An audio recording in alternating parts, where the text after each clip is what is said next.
listener production. The creators of this podcast would like to acknowledge the traditional owners of the land on which it is recorded. Aboriginal and Torres Strait Islander people are the first storytellers of this land. We pay respect to their elders, past, present and emerging, as well as any Indigenous people who may be listening today.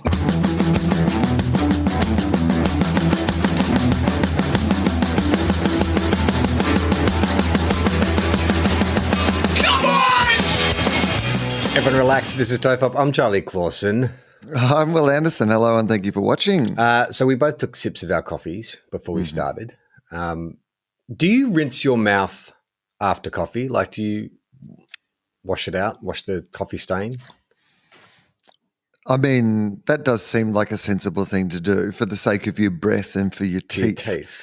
So you don't want like your yellow teeth. This is after something drinking I coffee, only, and you don't want coffee breath. Yeah, became aware of. Like, I went to my dentist the last checkup I had, and I was like, "Oh, this is it." I just assumed that. Well, I'm old now; my teeth are yellow. And he's like, "Do you drink coffee?" I'm like, "Yeah." And he's like, "Do you rinse your mouth after each cup?" And I'm like, "No." He's like, "Well, if you do that, that'll help. We can get this yellow stain off, but you need to." It's not a bloody pantomime treasure map. You need to take the stain off your teeth. And so now I'm so paranoid about it. Like, I'll sip my coffee, but I'm like, am I taking too long to drink this coffee? Is the rinse at the end going to be ineffective because I'm slowly sipping my coffee while I'm flicking through this website or whatever it is?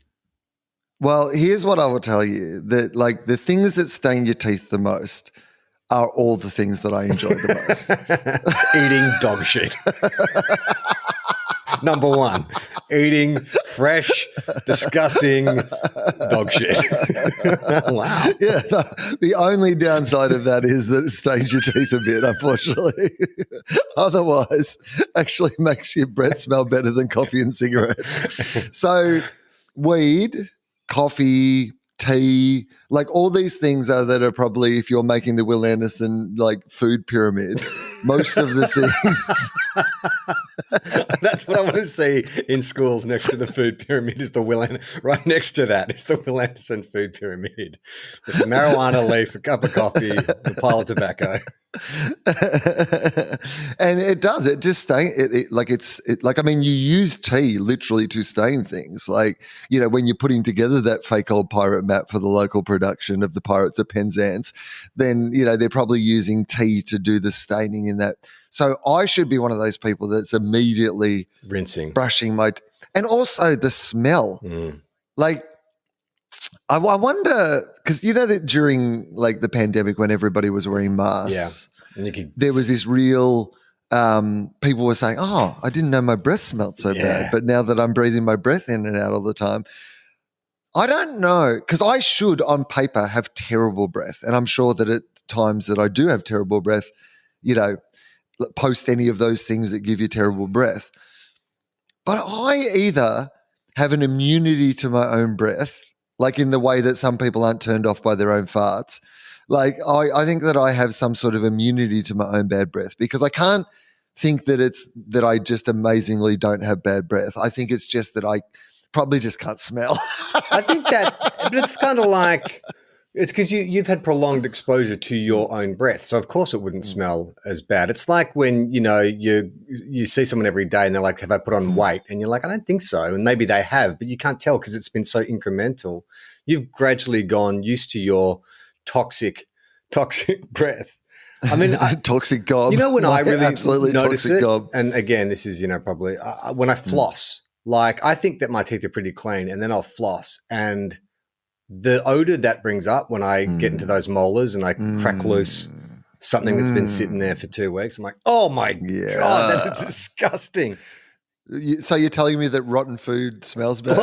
Well, my father, like, I've often talked to my dad who was a dentist, and like, you know, my memories of him was fairly grouchy, but fair enough. Like, imagine staring into someone's stinky bloody food hole all day. In some hole that they can't like hold open well without hurting their face. And food is probably the least offensive thing that they're putting in there, if you know what I'm talking about. Like, well, if you got leftover foreskin jam between your molars, then that's a... We're off to a good start this day, Fob. I like it. It feels like old school.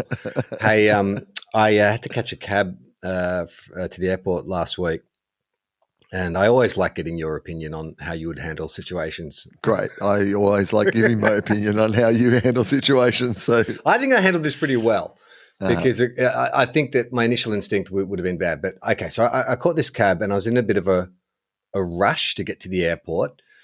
And I was quite proud of myself by the way I got it all together, got the bags packed, made it down, jumped in the cab and was on my way and things were looking pretty good for me to get there and plenty of time to get to catch my flight. But I was fumbling around with I was trying to put my headphones in so I could listen to a podcast on the way there. And I had my water bottle, my canteen bottle, resting between my legs so I could fiddle around with my headgear. And what I didn't realize, Will, was that the lid of my water bottle was loose and nestled right between my thighs. So I looked down and I have an enormous wet patch, like right on my groin. Like not like, when you wash your hands and you spill it on your thigh, people could understand. This looks like I've genuinely pissed my pants. Like starts at the crotch and spreads it all the way down my thighs. So they're dark tracksuit pants I'm wearing, not black, but a sort of a gunmetal gray. And I'm like, well, in the right light, if I move quickly, maybe no one will see this. I can get to the lounge. I can change my pants. No harm, no foul, as I like to say. I've just got to get into the lounge looking like a guy who's pissed his pants. Yeah. And I actually did think of you because I know that you have like a tremendous fear of soiling yourself in public. I mean, what an unusual fear for me to have. But it's your greatest fear, more than anything. It is my greatest fear, no doubt about it. And I was like, because in my head, I'm like, it's be such a hassle. You're running late. You don't have time. Just get to the airport. Everyone's busy at the airport. No one's going to be looking at your groin. You'll be fine. But then the voice of Will Anderson floated in and said, Charlie, this could be your greatest shame. Everyone's going to look at your groin. There's going to be some Daily Mail reporter at the airport because some celebrity is getting into town and they're taking photos of the people who've come to town for Kyle Sandilands wedding. Yeah. And you're going to be caught Charlie up. Pissy Pants. Former Home and Away actor, now public urinator Charlie Clausen spotted at It's airport. almost like the opposite. Do you remember years ago there was a photo of John Hamm, like a paparazzi shot in with his ham on full display. It's just like an enormous hog, just like barely like restrained. Smuggling a baguette home. Yeah, like there was an iguana making its way down his thigh. This would be the opposite of that. This would just be like total shame. So with the voice of Will Anderson ringing in my ears, I asked the cab driver to pull over. I said, sorry, mate, I just need to change my clothes.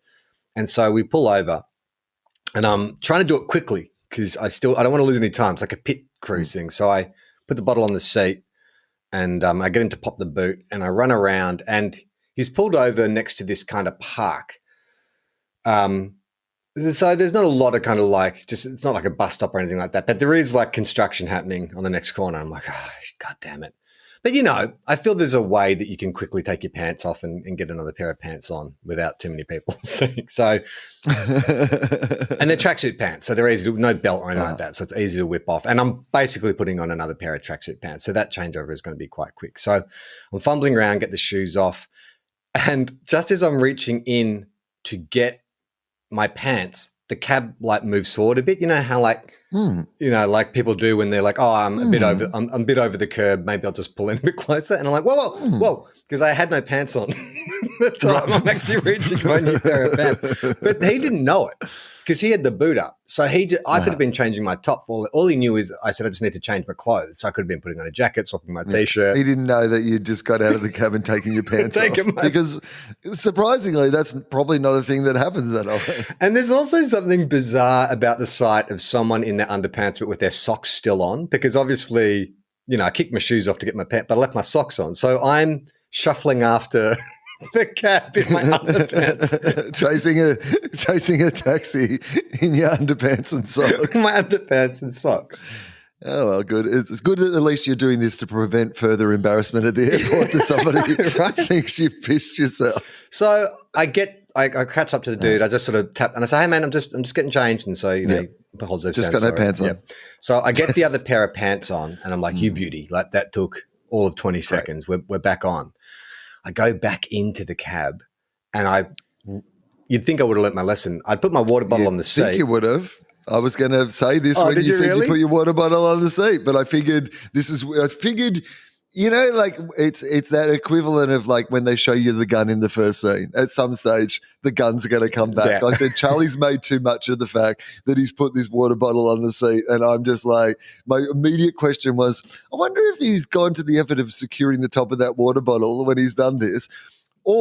And then I was like, you know what? He wouldn't have introduced it to the story if he wasn't coming back to it. So I'm glad that I recognize your skillful storytelling structure. Well, that's Strindberg's, August Strindberg, the gun. So it's Strindberg's water bottle, Strindberg's water can team. So I come back. It's no longer on the seat. It's toppled onto the floor. And he had that rubber matting. So it's not like soaked in. There's literally just like an inch of water on the bottom of this cab. And I'm like, fuck.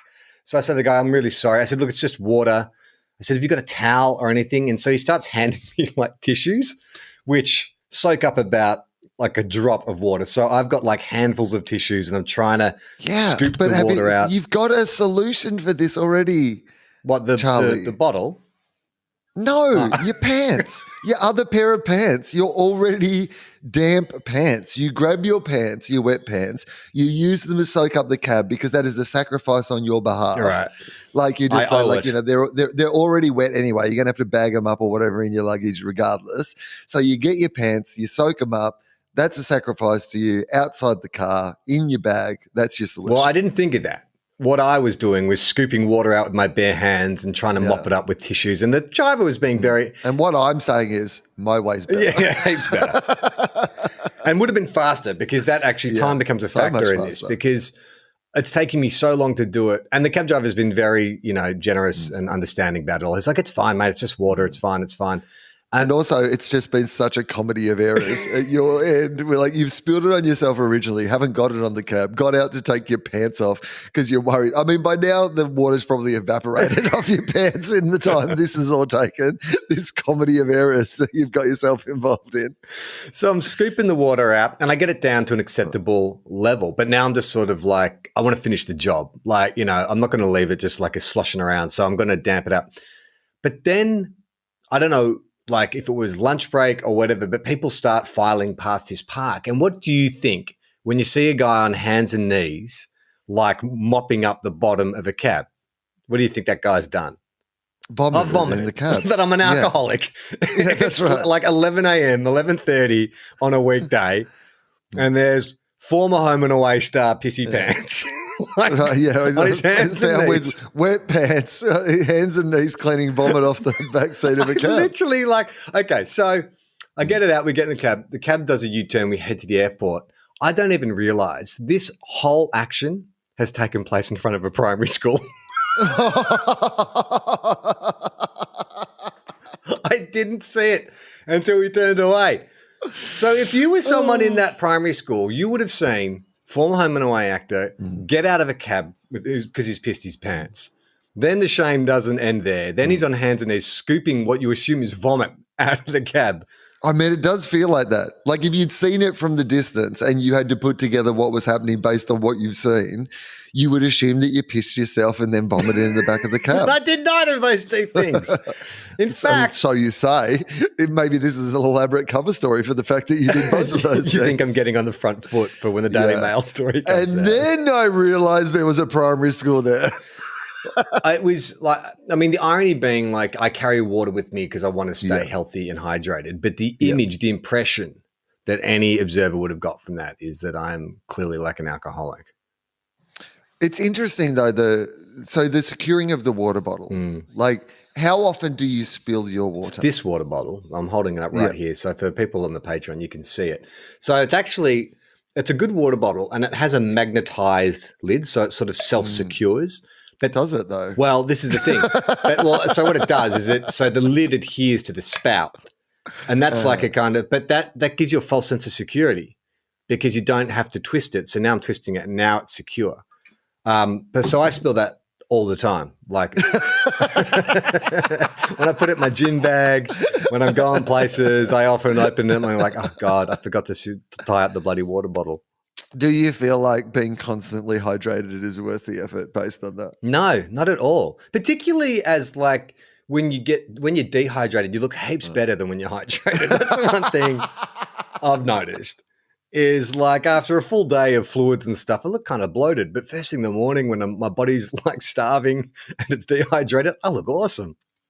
Do you think that if I was sipping water all day, because what I tend to find is I'll drink water in big goes. Like, so I'll be doing this podcast and I'll drink like a liter of or a liter and a half of water or whatever. You'll a bottle binge. Of water. Like, yeah. So I'll binge like, I would probably drink this much water, like, during this podcast. And then I might do that when I was like, if I'm recording a TV show or if I'm doing like, and I drink about that much water on stage, like a big bottle, like a bottle you've got. That's what I have on stage with me these days. But I don't then for the rest of the day drink heaps of water, I've got to say. So I'm still getting probably like, the amount of water I'm meant to be getting, but I'm just getting it in binges. Do you think it would be better for me if I was just sipping it throughout the day? Well, I've just found an article called "What is the right way to drink water?" Good. This is good. This is good information for us to be getting in our mid to late 40s. Yeah. This is from healthshots.com. Okay. Have you been drinking water the right way? Know how to do it. I mean, I know like baby boomers cop a lot of shit for thinking that the next generation are idiots. But then articles like this, what else could you think? It's one of those things too where like at least this one isn't accusatory. Like sometimes these You've headlines been drinking water like, wrong, you moron. All your life, you stupid idiot. Yeah. It actually goes in through Uranus, not your mouth. Don't you feel like an idiot? How did you never learn how to drink water, you absolute dork? Do you drink water with your meals? Well, you've been doing it wrong. Know how to drink water the right way. Okay. All right. So drinking water seems like a simple task. It does. Which doesn't I mean, like babies can do it. Like, yeah. Which doesn't require much thought. But according to various new studies, how and when you drink water has a direct impact on your body. So it is important to get it right. Let's take a look at how to drink water the right way. We all know how important it is to stay hydrated for normal functioning of the body. The recommended amount of water per day is how many cups, Will? 9 to 11. They've upped it. I used to think it was 6 glasses of water a day, right?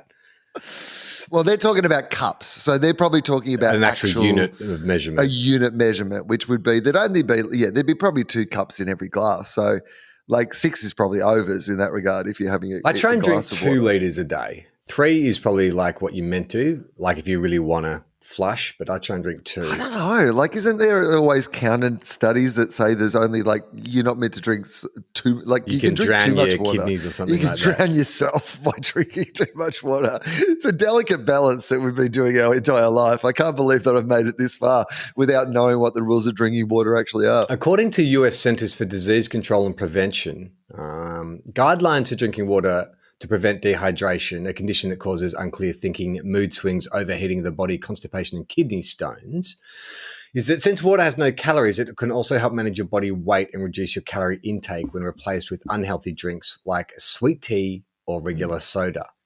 Okay, yeah. Don't drink your calories. That's what they say. Okay, but so I love nothing more than drinking my calories, I've got to say. I had a hot chocolate before every show at the Comedy Festival this year, and it was like one of those Sanchuro hot chocolates that are just like a real one. They're not hot chocolates. Oh, well, they are hot chocolates in the sense that it's literally just hot chocolate that they've melted, and then you just drink Augustus Gloop style before you go on stage every night. Okay, so the benefits of water: it maintains body temperature, provides cushioning for your joints, protects your spinal cord and other sensitive tissues, detoxifies the body through urination, perspiration, and bowel movements. Radhi Shetty, a well-known expert, recently shared an Instagram reel with tips on how to drink water right the way. It taught me how much of a difference the way you drink water can have on your overall health. So here's a 101 course to do it right. She wrote Great. Number 1. This is what I need to know. Always try to drink lukewarm water. Oh. Warm water or hot water actually has the ability to absorb deeper into your tissues. Warm water cleanses and detoxes the body better than cold or normal water. Ice cold water is an absolute disaster for your health, as it can give you a cold or cough problems and also dampen your digestion. Warm foods promote digestion while cold foods hinder it. Oh, well, that sucks. I hate lukewarm water. Yuck. Me too. It's gross. I mean, room temperature is okay when you're doing something like, where you don't want to. Room temperature's fine, but not warm. Warm. Warm suggests like germs and bugs. I'd assume that like bacteria are growing in lukewarm water. Warm's the only type of water I don't like to drink. I like hot water, like in a tea or whatever. I like cold water. Room temperature I'm fine with. But this one's been in the fridge. I like a cold water. Yeah. Don't tell me that cold water's killing me now. Also, like lukewarm, is there any instance in which lukewarm is a positive description? I know it can be a literal descriptor. Yeah, like so basically you're saying with that my comedy show got a lukewarm reception from the audience. Yeah. That's not particularly great review. If they changed the name of it, for instance, like if they called it like semi-hot or better than cold. I mean, in the sense of like a reception in a room, lukewarm is better than a cold reception. Yeah, but what if you got a semi-hot reception? If I told you, hey, that audience, they thought they gave you a semi-hot round of applause. Mildly hot. Like lukewarm. Like, I mean, I can imagine that descriptor sounds like it's a pejorative. Like, warm is fine. Yeah. Like warm hug, warm bath.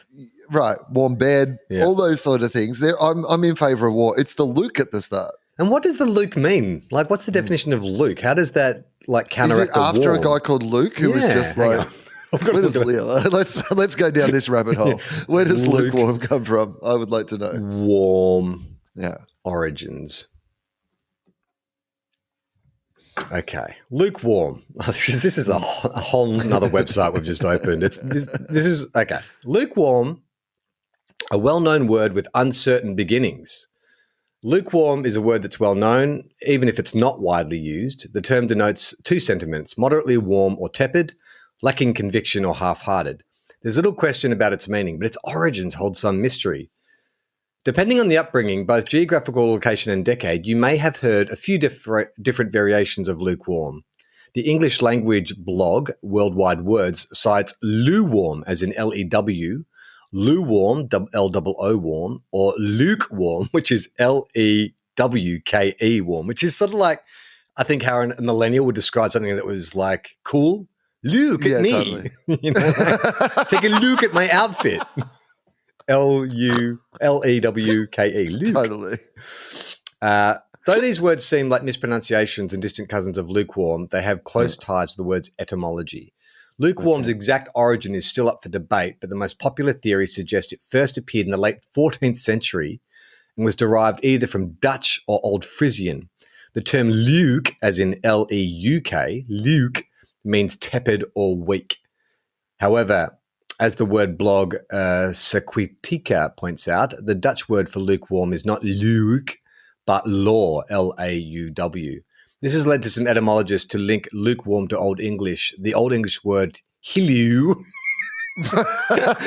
which is H-L-E-O-W-E, which means warm. The earliest use of the word referred to temperature is the 1520s. Lukewarm's definition has shifted to describe people's actions or efforts. Okay. So that, I mean, that's, okay. Yeah. So it's not after a guy called Luke. Though. No, exactly. It's spelled completely differently. Yeah. All right. So, this is another tip for drinking water. Sit down while drinking water. Standing and drinking disrupts the balance of body fluids. You may accumulate unwanted excess fluidity in your body if you drink while standing up, which can often lead to arthritis. This is baffling, right? Wouldn't you assume that standing is the more natural position? Like, if you go back to kind of primitive man, we didn't have chairs. It's like you'd get a rock you could sit on or a log. I mean, who's sitting and drinking? You're at a lake. You're either squatting or you're standing under a waterfall. The only two ways that primitive man and woman and theys were able to consume water. Well, look, I mean, again, this website feels already, I mean, I know it said science and research a whole bunch of times so far. So, like, let's give it the, the blessing that maybe some of this stuff is scientific in its approach, but it does sound a little like mumbo/jumbo to me that somehow it's better for you. You walk over to your kitchen sink, you get a glass, you'd pour yourself a glass of water, you drink it standing up at the sink. Yeah, if you walk to the fridge, get yourself some ice water, apparently you're killing yourself. You're giving yourself arthritis. It also affects digestion and the absorption of minerals, which leads to other problems. Well, what I will say is I do have arthritis. Right. And I have been drinking water standing up. So, I mean, correlation. Cold water standing up too. Yeah. Okay, number 3, drink slowly. Now, this is probably pertains to your earlier query. Yeah. Drinking water in small sips allows the body to process the nutrients and minerals well. It also makes it easier for our kidneys to process all the fluids. That makes sense to me. But I am much like you. Because when I was sort of like training heavily and I knew I had to get like at least 3 liters, it was almost like a chore I wanted to get out of the way. So first thing in the morning, I would force myself to drink like a liter of water, which would hurt. Like I didn't like doing it. But I felt like if I got that first liter out of the way, then I could just sort of keep sipping like, smaller grabs for the rest of the day. But it sounds like I was probably doing bad stuff. It's mainly about mineral absorption. Number 4, start your day with a glass of boiled water. I've heard this. I've had friends stay with us who've done this with a bit of lemon. Drink warm water in the mornings as it helps flush out the toxins that have accumulated overnight and cleanses your digestive tract to get it ready for the day. It also increases your metabolism, which promotes weight loss. So I've got friends who did this, and I think I've even read recently that you're meant to put a bit of lemon juice. In fact, we have so many doctors who listen to this program. Can you tell us, is what we're reading pseudoscience? Is this just mumbo jumbo? Is this, or it feels like, you know what it feels like? It feels like one of those things where these might be all your optimal situations for if you want your minerals or your whatever to like, but in a general sense, like maybe if you're just drinking some water instead of drinking Coke, that's good. That's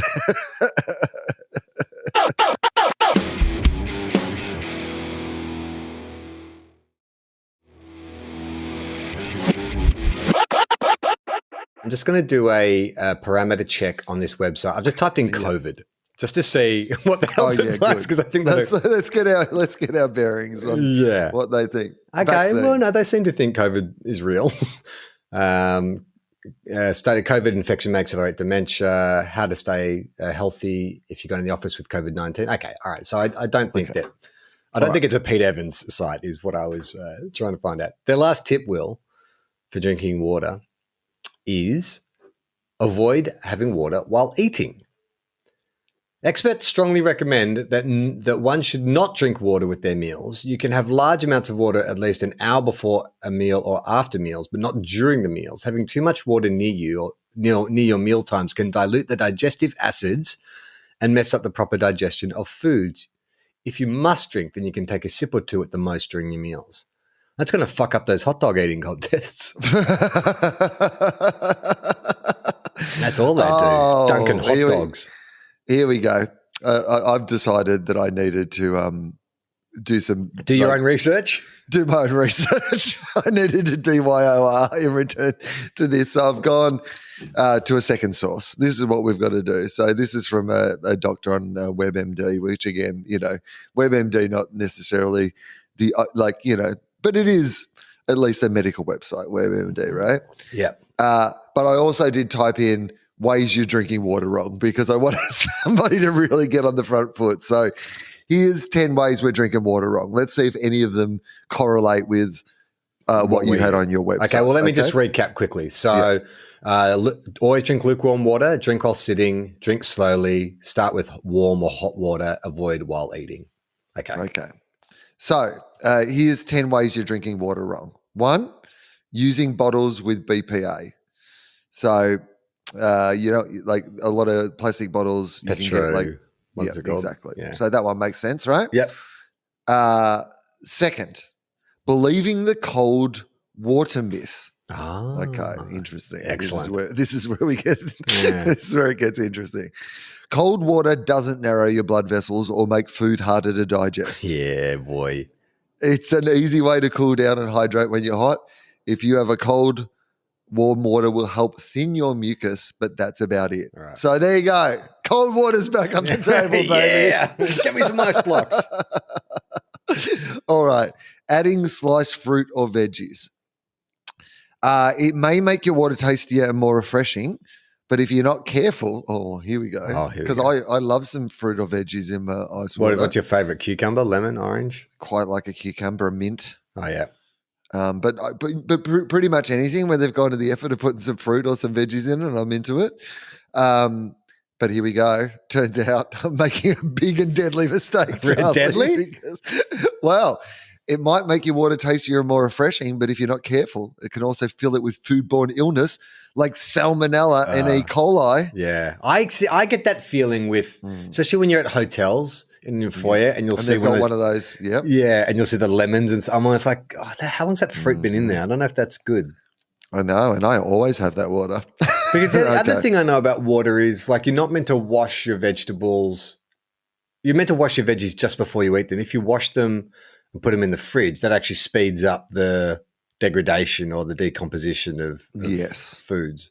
So I can't. All right. Yeah, go on. Here we go. Not drinking with alcohol. So you obviously they're just saying alcoholic drinks are diuretics, which means they trigger your body to make more pee, and peeing a lot can lead to dehydration. So you should be drinking 1 for 1 for every cup of coffee or alcoholic drink. Not downing a full glass with pills.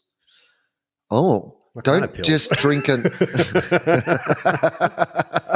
Used to drink lots of water when I was taking pills. I was definitely getting my 3 liters a day back in those days. Yeah.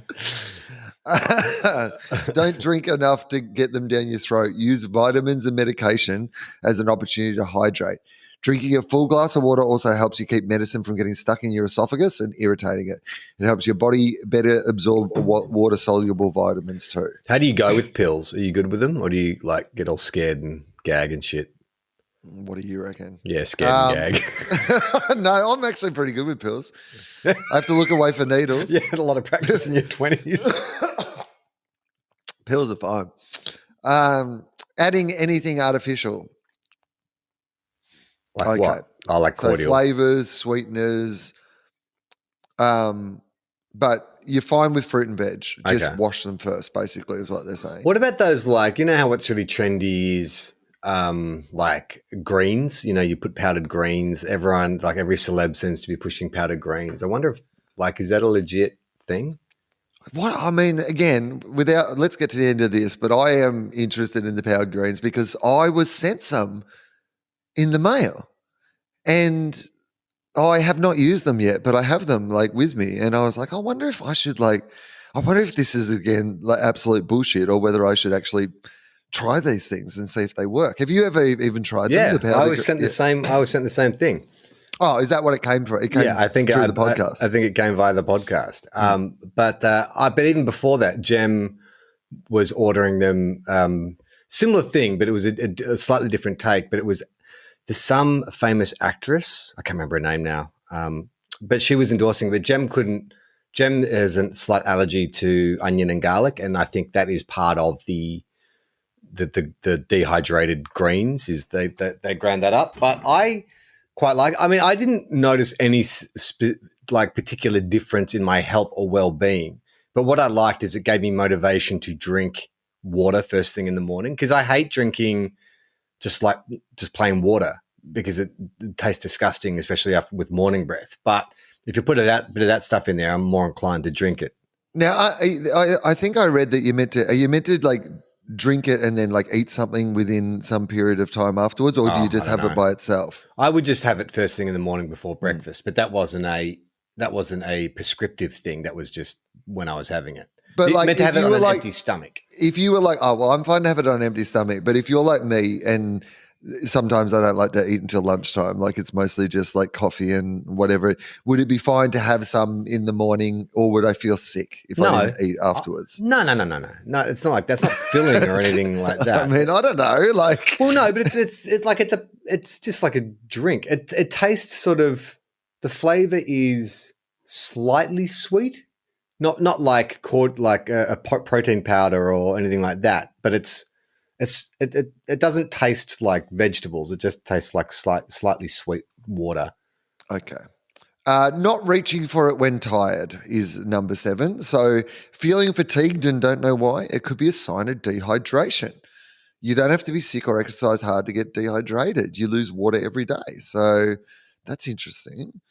Well, that's what they always say about hunger as well, right? That hunger, dehydration is mistaken for hunger. Here's another one. Not taking your time. This is relevant to our interests. A glass or 2 of water is fine, but don't wake up and chug a gallon. Like exactly what we've been doing. There's no evidence it kickstarts your metabolism. And you don't want to drink a lot before bed and spend all night in the bathroom either. That disrupts your sleep. Sip slowly throughout the day. So this is why you're sipping slowly, is to spread it out throughout the day. Experts recommend no more than 1 litre an hour. What? Oh yeah, that would be fine. I would smash a litre in the morning and then probably not have any for a while after that. Okay. Well, I feel like I've been drinking the right way then. I don't feel like such a moron. Been drinking the wrong way. I don't think that number 9 is going to bother either of us, because I don't think either of us are particularly drinking out of rivers or streams. But if you are, do you? I used to no. What? No. I used to work with a guy who claimed that he never drank water. He said he drank water in things like coffee and tea, of course, and he would drink wine because he was still alive. So he was obviously getting water in somehow. Yeah, of course.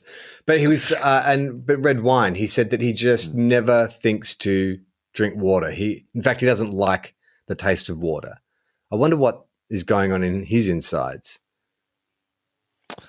Yeah, I mean, I guess, it would be interesting to know if you're just not drinking water straight, whether you're getting enough water through other things that it doesn't matter. So the number 10, this is kind of, this one throws a bit of a spanner into the mix, but also reinforces some of the things that we did think we knew. So not drinking enough. Your body is mostly water and uses it in many ways. It helps digestion, and it can ease and ward off constipation or trouble pooping. Okay, so your mate who probably never drank water probably had real bad constipation.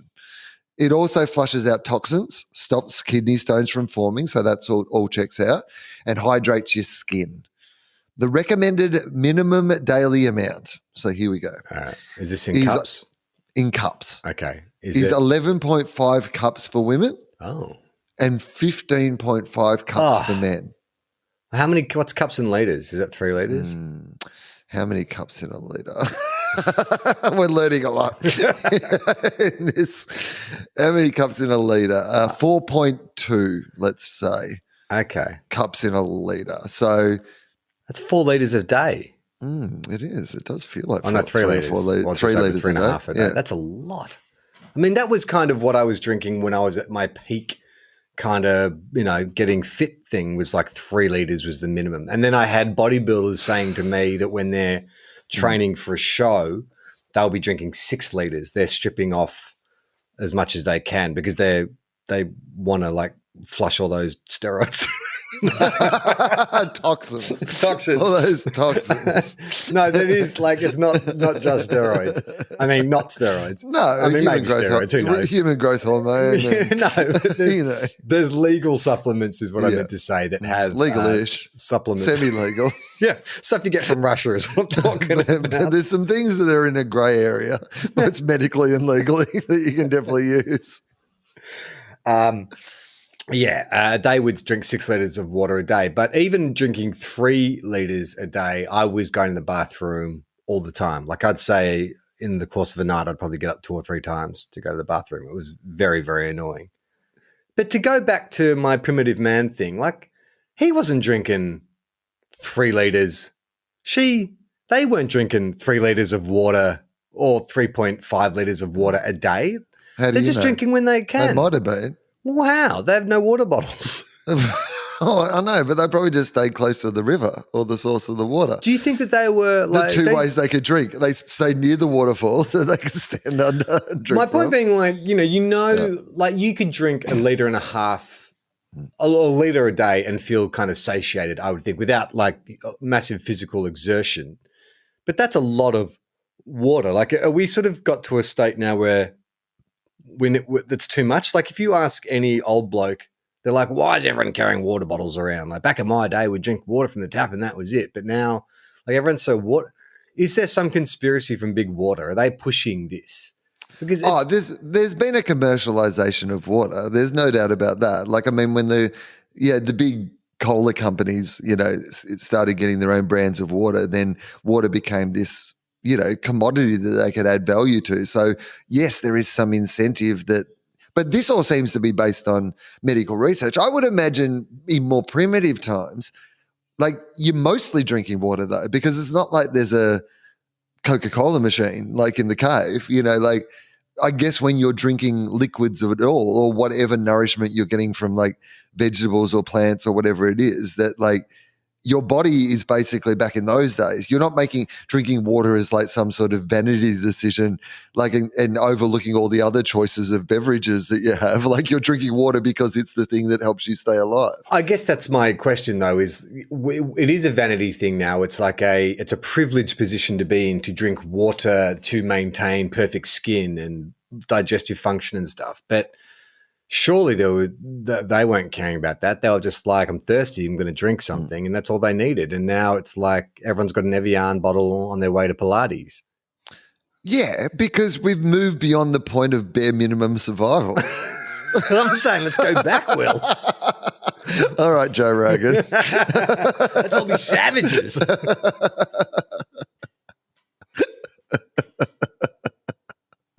But I mean, of course, many of the things that are served back to us through like capitalism or the wellness industry or whatever are basic tenets and principles of health that we've moved away from, that like the world has moved us away from. Like, and then it's about, getting back to these things that originally, but then again, like, like within our lifetimes, people used to smoke cigarettes, like in restaurants. Like, you go back like 100 years, and people are like, doling out cocaine as medicine to everybody. Like, I mean, it's not like every time was a healthier time than the time in which we live. You're right, and it's also just like you say, it's a marketing thing. I mean, that's what the Liver King's entire sort of scam was built on, was the ancestral tenets. There was a time when we'd walk around barefoot and we didn't have gyms, and so we just lift things and carry things, and that's what I'm suggesting. It's like, yeah, but you're also taking a shit ton of like steroids as well. I'm pretty sure they weren't part of the ancestral tenets. And you're also on Instagram, which I'm pretty sure wasn't part of the old ancestral way of living either, to be honest. But you and I are of a generation where we remember a time pre-bottled water. Like it feels like early 90s. That's my memory of it. It sort of came in. And I remember at the time scoffing, thinking how stupid this is, that people are buying water, paying for water in a bottle. And then within 5 years, it's like, oh yeah, that makes sense. Let's all just, you know what the world needs? More plastic. Oh, and those plastic bottles are terrible for the environment, but they're also terrible for the water. And then they added marketing to this. Like, I mean, there are obviously places in the world, and even places in Australia that used to be, where you were probably not recommended to drink the water that came out of the tap. But in most places in Australia at the moment, like there's not much excuse for, like when I'm at home, I always fill up just out of the tap and like, put it in the fridge. Yeah, apparently that cold water was or is not now killing me. I can't remember. I think we got some new research that said it's fine. I can drink cold water. And yeah, of course, it's ridiculous to buy bottled water in that scenario. But it's become very commonplace. Well, film sets and TV sets for me were always like so much. You just see so many plastic bottles everywhere, because it's obviously you've got, a bunch of crew and talent working around, and you need to make sure they're hydrated. And now I've noticed a shift where everyone's like, just you got to bring your own bottle. We will have one central like tank. You can go for your bottle from there. There might be a few like bottled water slabs that they can take if they're going on location or whatever, but that's like 30 years too late, I think. Well, we moved to everybody having, so on stage, unless they haven't sent my water bottle with me, that was part of what I went to using instead of, because so many times on stage, obviously, if you're, at a venue and they said, do you want water? They're talking about water in a plastic bottle. And I just started to think that's a terrible look and message to just be endorsing. Particularly when you see a comedian have two water bottles on stage and they'll open the second one before they finish the first. It used to drive me mental. I get that their head's somewhere else and they're just trying to get like moisten their vocal cords, but it's like, just finish the one that's open. Don't have two open bottles on stage. It drives me nuts. So I now have a proper water bottle that I use for on stage, but sometimes they don't send it or whatever, and it's not better for the environment for me to just go and buy a new one for one night in a different place. So occasionally you'll go back to using bottled water in that situation, and you think it feels like that. You know, when you think about what is it about today's society that in 10 years or 20 years or 30 years we will look back on and go, I cannot believe that people did that. Bottled water definitely feels like one of those things. Vaping, bottled water. There'd be a heap of stuff. Like there'd be a heap of kind of cosmetic surgery that you'd be like, you're putting what under your skin? You're injecting what into your muscles? Like all that kind of stuff. I think surgery in 200 years time they'll be like, can you believe they used to cut people open? They used to cut people open with and sew them with thread. They would sew them with thread and hope the skin would just like bond back together. Like Jesus, like how archaic. Talk about the dark ages. People used to actually have sex. They would put the penis in the vagina. Disgusting. Since we've moved to proto-sex, it's so much better. You just mail your sperm to where you want the egg, where the egg is. You mail it? It's weird that the mail system. Mail stands for modern, active intercourse leverage. Okay. It's all done digitally. Of course. Well, I want to get to the mailbag. MAIL? Yeah, the modern active intercourse leverage mailbag. Okay, great. Quantum Leap really captured a lot of people's imaginations, and to the point where we keep talking about it even on our other podcast, Two Guys, One Cup, which comes out every Tuesday on the Listener app. You should sign up and listen to it. It's really good. But Hugh Tidy, who does the music for Two Guys, One Cup, he heard our discussion around quantum leaping into a conductor, and he had this to say. Hi, guys. I wanted to weigh in on your discussion regarding whether or not Will could get away with conducting an orchestra if he found himself unexpectedly on the podium. Now, just for people who maybe didn't hear the Quantum Leap episode, what was your strategy for if you suddenly found yourself in any situation? I would immediately confess to everybody that I'd lost my memory. And I know that you think this is a controversial approach, but I honestly think it is the only way that you can possibly handle these situations. Like people would you say, I don't know if it's long COVID, I don't know if it's like whatever, but just I cannot like concentrate on any thoughts today. I think people would be very forgiving of it. You all know what you're doing. I'm just going to get up there so that no one panics and fakes it. Like, I think that, so what is that? So with the orchestra, the thing that I was saying, I guess, was that of course there is a role for the conductor ordinarily. Of course there is, like, to keep them all in time and all those sort of things, I imagine.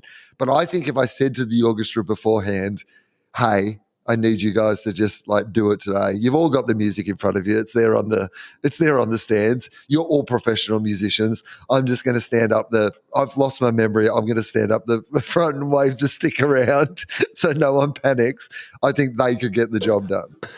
She says, when I'm not writing silly jingles for Two Guys, One Cup, I'm actually a classical percussionist.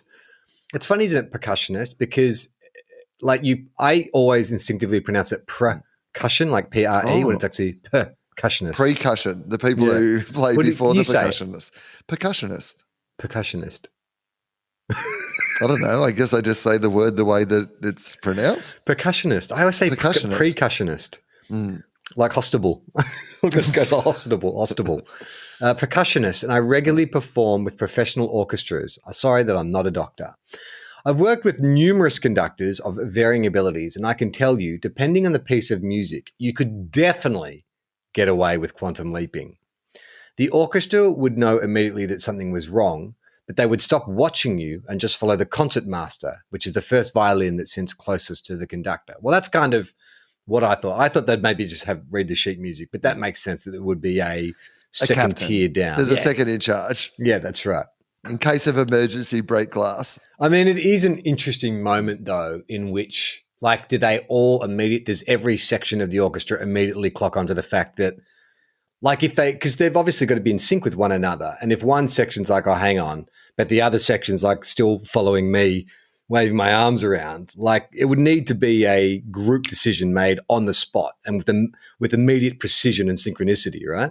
Yeah, I know, but because I think they're all still playing the music. It's not like immediately if I stop waving my arm, everyone just stops. Like, he's not controlling them in that sense. Like, if you're a musician and you're playing the piece in front of you and you're all in time and you're all in sync together, if I start just waving in the wrong direction, you're not just going to follow me for the changes, right? Yeah. And I think the other thing is with the conductor, the perfect idea, because the idea is in that situation, I imagine that you're trying to convince an audience that everything is still okay. You're not trying to convince the orchestra. The orchestra know how to do what they're doing in that situation. So your back is to the audience. So this is a perfect opportunity for me to institute I would just be mouthing, I've lost my memory. I don't know. I have lost my memory. I don't know what to do. Please don't follow these things. I'm waving my hands so nobody else knows yet, but I do not know who I am and what I'm doing. It'd be so hard to hear. I'd just be sitting there playing the violin going, is he singing along? Does he know there's no words to this piece? It's Ode to Joy. Second in charge. I have lost my memory. Hugh continues, with some conductors, this happens more often than you might think. There are also some chamber orchestras that frequently perform without a conductor and rely exclusively on the concert master. Whenever orchestras do education concerts for school children, they will always invite a kid from the audience on stage to conduct a short piece. And of course, the orchestra completely ignores them, but all the kids love it. Okay, so that's a specific set of criteria and circumstances there. There are, however, situations in which this would be an absolute disaster. I often work in the orchestra for the ballet, and in this case, we rely heavily on the conductor as we can't see the stage. And so the conductor is our only connection to the dancers. If they didn't know what they were doing, the whole show would fall apart. There are also several symphonic pieces that rely on the conductor to show clear rhythmic and tempo changes that would be similarly disastrous. Ultimately, there's no way you'd fool the orchestra and you'd be immediately fired following the performance. But depending on the music, the concert might not be the disaster. So you're not getting through a week. Can't fire me if I've got a medical condition that means that I've lost my memory. I'm going to sue you. Absolutely. I'm going to sue you. I'm going to sue you. This is my quantum leap. I'm constantly involved in a series of lawsuits against people for unfair dismissal. Wrongful dismissal. The other thing that caught fire amongst our social medias is let's just say this, Will. The king is dead, long live the king. We jumped the gun. Donut King apparently is thriving, not only in the northern states, but in New South Wales. Bobby said, guys, I just want to write in about good old DK the King. In episode 420, appropriately, you guys discussed Donut King, not ironically or in a stoner way. True growth from the TOFOP days, from the early TOFOP days. But if you said there's no Donut Kings in Sydney. Look, I'm born and raised in Western Sydney, the Blue Mountains region, Penrith, Hawkesbury. And basically every shopping centre has a Donut King still. There are 3 in Penrith alone. And then he lists them: Penrith Westfield, Penrith Nepean Village, Penrith Southlands, Blacktown Westfield, Richmond Marketplace, Windsor Riverview, and Mount Druitt Westfield. This is not really helpful information and nothing no one will ever need, but it feels very appropriate for TOFOP. Keep up the good work and congrats on the #1 medical podcast that's #1 amongst medical professionals. This actually makes me happy. If it came across as disrespectful to the king, then we throw ourselves at the mercy of the king, because we were saying it's still the best donut franchise going around, despite all these fancy pants, boutique donut shops coming into vogue. Donut King is still the best. So this news makes me happy. Well, also we did sort of think that it was more at home in the, I'm not saying, by the way, because the actual, as we all know, the population heart of Sydney is actually in that part of the world, but it feels like they've moved out of, they've sort of said, you know what, your fancy new ones can have the inner cities. That's what it feels like. Yeah. Your Melbourne and your Sydney. If you want to pay $9 for a donut and you want to have comic book characters made out of icing sugar or whatever on top of it, then have that.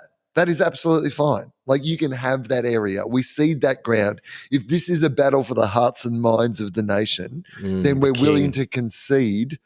Like, we're not going to fight a battle that we're not going to win. You know, it's like Donut King is William Wallace. Yeah. Like, there has been this like imperious force that has come in from the outside, and he stood his ground and he said, no, the king will not cede this ground. I am for the people.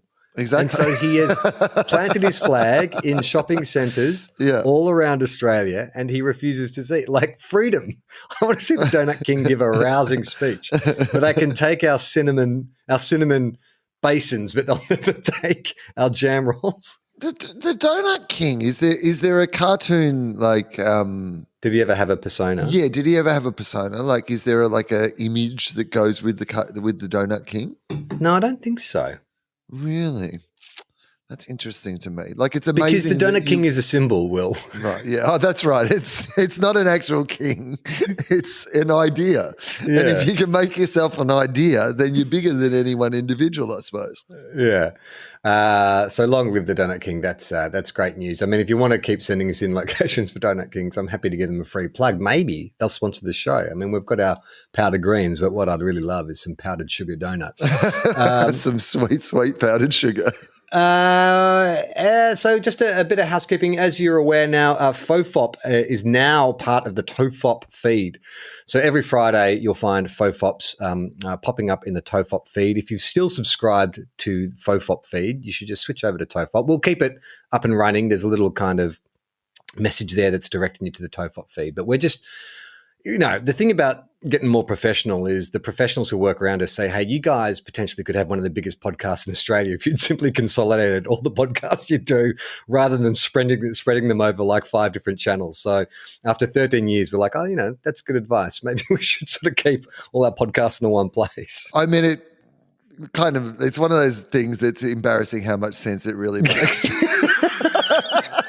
Like, even for our sake, for the pure levels of extra administration we somehow had put in the way of all this, for what reason? Like, for absolute no reason. So the truth is that, like, TOFOP always should have been in the TOFOP feed. And the only reason that it really wasn't was that I think that originally the idea was we didn't know if you were going to be able to come back to the show, and we didn't want it to feel like you'd been replaced in the show or that it was my show that somehow I just did with different people. And so it was a separate thing. But now we know that it's absolutely not that. We're a blended family now at TOFOP, Charlie. Right. Like, it's good. It's like one of those, there was some trouble early on, with the new dad and the old dad and, what the roles were. And now it's just that perfect blend where, like, it's like having 2 dads. We also have another podcast that I mentioned, Two Guys, One Cup, which is exclusive to the Listener app. It's a lot like this, with some footy talk. That comes out every Tuesday, and we do our tips on a Thursday. And Willosophy is back. Great news. It is. It is unintentionally back, but I think it is definitely back now because we are episodes ahead and we are booking in new guests as we go. At the moment, and I don't know how this will go in the long term, but at the moment I've decided to rejig what it is that I'm doing with it just a tiny little bit. And the major difference is that at the moment I'm just talking to comedians again. I'm back to just, like, it had obviously become a podcast where, I was talking to people that were outside the comedy world, but I just feel like I've missed having conversations with comedians. So it is both comedians you will have heard of, but like maybe some comedians that you've never heard of and you get to hear about for the first time. And I'm really going to try to highlight and showcase some people that maybe you haven't heard of before on the podcast. So I'm really excited about that and doing it that way. And you can find all our podcasts at tofop.com. And if you want to support the show, you go to patreon.com/tofop. Plenty of bonus material in there. You get ad-free versions of every show, including Willosophy and TOFOP, of course. You get bonus episodes. We're about to record a new bonus TOFOP right now. And you get amazing artwork by James Fosdyke. And Will, you've got some shows coming. I do. Sydney Comedy Festival. By the time they do this. Well, this is, I reckon Sydney Comedy Festival will be either will have happened last week or will be this Friday night. So you either missed it and boo, or it's on in a couple of days. Please come. Friday at the Enmore, Saturday in Chatswood, and then there are Sutherland Shire gigs that come after that at some stage if those two have already passed. Then after that, Perth. Haven't been in Perth since pre-pandemic, so would love to see you out at the Perth shows. Brisbane Comedy Festival, all selling very fast. And then there's Townsville and some other places that are all. Wyong, I think, is already on sale. Anyway, there's a whole bunch of other places on sale, comedy.com.au. And you can find clips of the show, highlights every week, TOFOP TV on YouTube. And you can find us online at TOFOP on Twitter and Instagram. But that's it. I'm Charlie Clausen. I'm Will Anderson.